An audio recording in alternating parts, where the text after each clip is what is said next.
எங்க வார்டுல நீங்க இது என்ன இந்த தூய்மை பணிகளை குறித்த ஒலிப்பான்களை பயன்படுத்துங்கள்.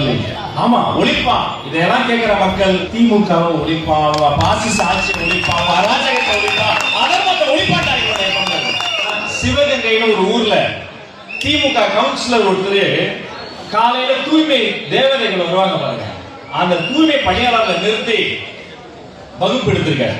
இந்த மாதிரி இனிமே நம்ம வார்டுல நீங்களாம் காலையில இந்த மாதிரி குப்பையெல்லாம் வாங்க வரும்போது விசிலையெல்லாம் நீங்க ஊதக்கூடாது.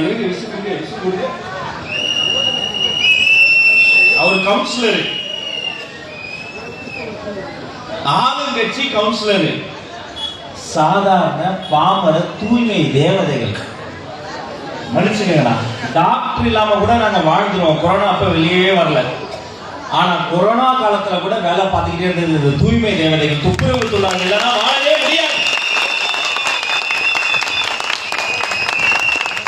அவங்க கையில இருந்த தம்மா துண்டு விசில் இத வாங்கி இனிமே எங்க வார்டுல வரும்போது நீங்க விசில் ஊதக்கூடாது.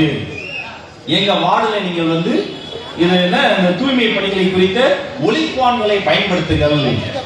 ஆமா, ஒலிப்பான் இதெல்லாம் கேட்கிற மக்கள் திமுகவை ஒலிப்பான், பாசிச ஆட்சி ஒலிப்பான், அராஜகத்தை ஒலிப்பான், அதர்மத்தை ஒலிப்பாட்டாங்க.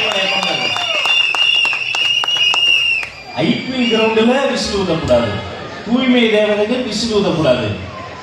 நான் கேட்கிறேன், இதே தூய்மை தேவதைகள் 100 நாளை தாண்டி ரிப்பன் மாளிகை வாசல்ல இந்த மண்ணி மைந்தர்கள் கருப்பர் நகரம் சொல்றோம், இந்த மெட்ராஸை கட்டி வைப்பது எங்களுடைய வேர்வை ரத்தத்திலே இந்த தேவதைகள் இந்த மனிதர்கள் கெட்டதா மெட்ராஸ்.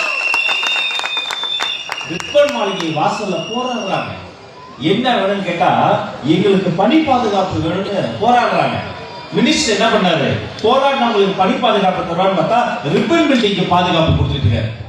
சரி, முதலமைச்சர் என்ன பண்ணுவாரு, இந்த கூலி தொழிலாளிகளை பத்தி பேசுவாங்க பார்த்தா கூலி படத்துக்கு திரைவிமர்சனம் சொல்லிட்டு இருக்காரு. ஆக இந்த படத்துல ப்ளூ சட்டை மாறனுக்கு அவருக்கு தான் போட்டியே.